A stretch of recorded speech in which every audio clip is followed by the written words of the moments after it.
What if I told you that a single mistake saved millions of lives, changed the course of history, and is still a mystery today?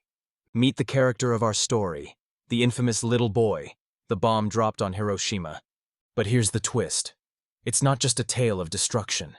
Within those ashes, a spark of resilience emerged. Within days, survivors began to rebuild, to live, to hope. Among them, a young girl named Sadako Sasaki folded paper cranes, believing each one would grant her health.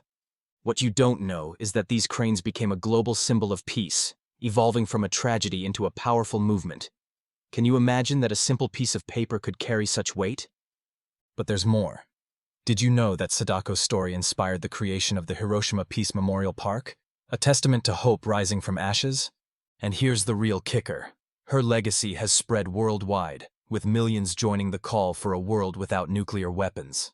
What if I told you this story is just one thread in our intricate tapestry of history? A history rich with lessons that can spark change. So, what stories are you ready to uncover?